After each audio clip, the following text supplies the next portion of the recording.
I'm Suzanne Smith. Nancy J. Cavanaugh's book, This Journal Belongs to Ratchet, explores the heart and mind of an 11-year-old girl living in Florida with her unconventional dad. Receiving the 2013 Gold Medal for Children's Literature in the Florida Book Awards, this story is told in a way that is as unique as the characters inside. Nancy Cavanaugh joins us to talk about Ratchet in her journal. Thank you for coming today. Thank you for having me. I'm very excited. Okay, so explain, who is Ratchet? Ratchet is really every kid. Every kid wants a friend, and every kid wants to belong, and every child wants to find their own way in the world, and those are all the things that Ratchet really, really wants. How do you come up with an idea for Ratchet? Did you get the idea of her first, or her life and what it was going to be like with her strange father? For me, the ideas always start with the character, which is the fun part, because I can think about who that character is and just what life might be like for them. And that's always usually pretty clear to me, but then the part that's very difficult is the plot.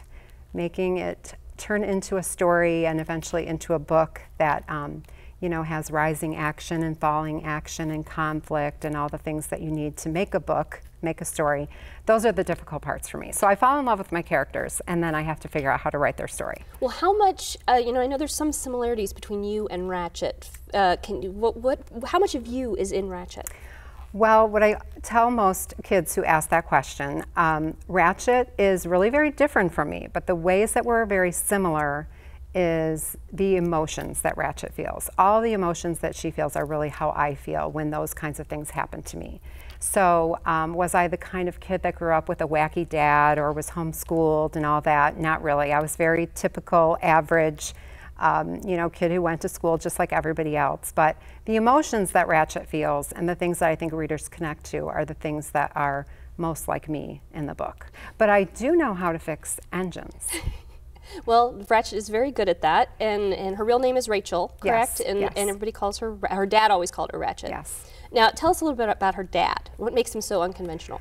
Well, I wanted to make him a standout character to just add more interest to the story, and I think a lot of times kids don't always appreciate their parents and their uniqueness, and I think one of the cool things about Ratchet is that by the end of the story, she realizes what is so unique about her father and why that's so good. And so she sort of sees her father almost for the first time by the end of the book for what he really is. So in the beginning, she doesn't like that he's this crazy, crazy guy. But by the end, that's sort of endearing to her, which is something that I think a lot of people can relate to, kids and adults, as we look back and we appreciate our parents more for what they are later on, looking back.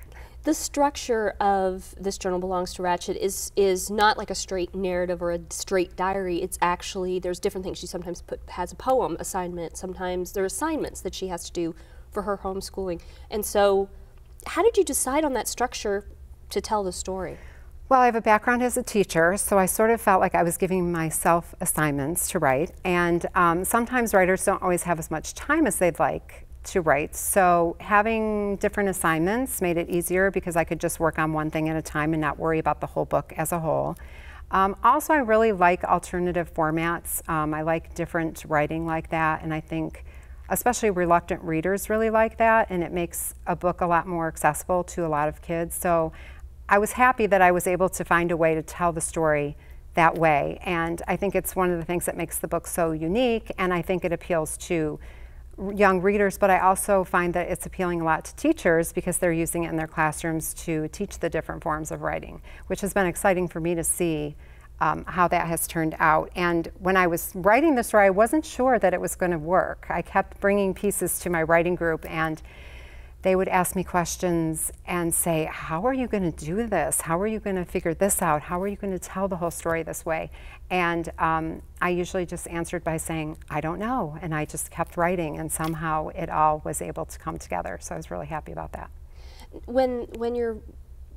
How important is it to get feedback from people on how something works? Because I know some writers don't want feedback unless it's from their editor, and then some don't even want that. And then, you know, and you bring it to a writing group. So what kind of feedback do you get that you feel is useful, or that you think of? Is it individual for everybody? Well, for me, it took me a very long time to have my first book published, almost 20 years. So my writing groups were very important to me when I was in those early years of just trying to become a better writer. So I don't think I would be here today if it weren't for those writing groups that I was in and the friends that were able to help me so much.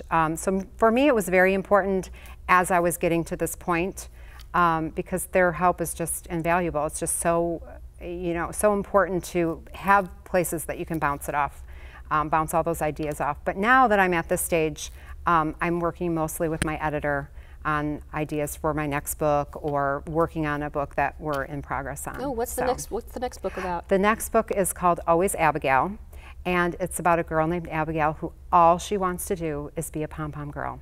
She's headed to 6th grade with her 2 best friends, and that is what they've dreamed of since they were in 3rd grade. But of course, 6th grade doesn't always turn out the way that you think it will.